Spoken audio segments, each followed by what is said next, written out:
Monsieur le Président, votre prochaine rencontre avec Donald Trump en Alaska attire l'attention du monde entier. Mais certains, notamment aux États-Unis, évoquent des risques.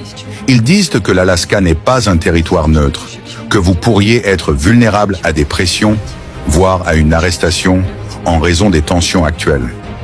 Concrètement, pouvez-vous garantir à vos citoyens et au monde que votre sécurité sera assurée? Vous savez, la Russie ne se déplace pas à l'aveugle.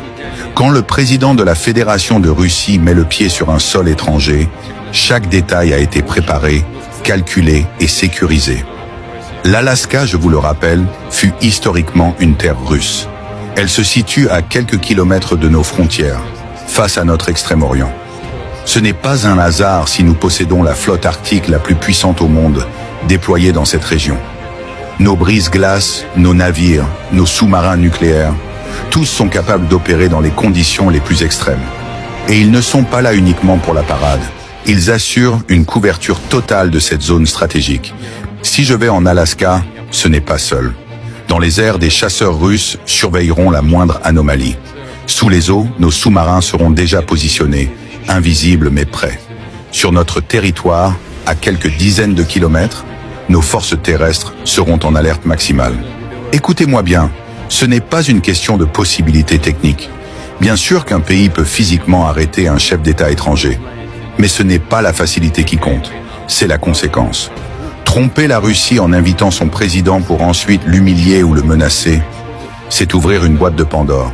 Les conséquences seraient immédiates, irréversibles et, je pèse mes mots, catastrophiques pour le monde entier.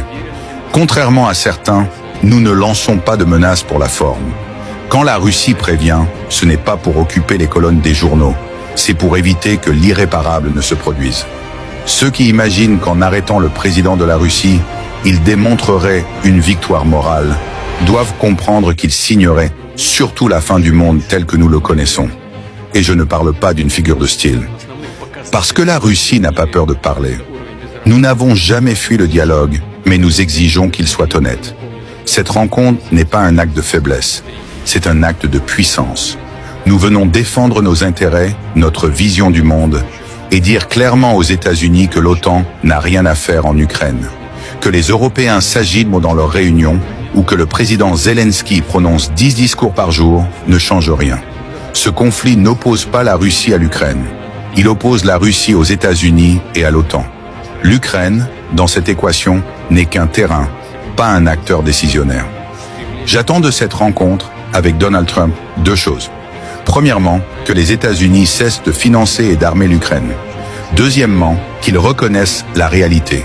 Les territoires que la Russie a intégrés à sa fédération sont russes et le resteront. Si Washington accepte cela, la paix est possible. Sinon, ce sera la poursuite d'un processus que nous maîtrisons. Et je le répète, la Russie atteindra ses objectifs. Que ce soit rapidement ou progressivement ne dépend que de l'attitude américaine. L'histoire le montrera, les discours se perdront, les réunions de l'UE seront oubliées.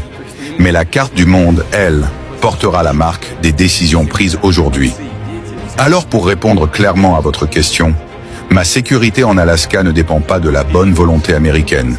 Elle dépend de la puissance et de la détermination russe. Et cette puissance est en alerte, partout, à chaque seconde, que personne n'en doute. À ceux qui m'écoutent aujourd'hui, restez vigilants. Informez-vous, ne laissez pas les mensonges dicter votre vision du monde. Soutenez les voix qui disent la vérité, car c'est ainsi que l'on protège la paix et notre avenir commun. Alors partagez massivement pour éviter la censure.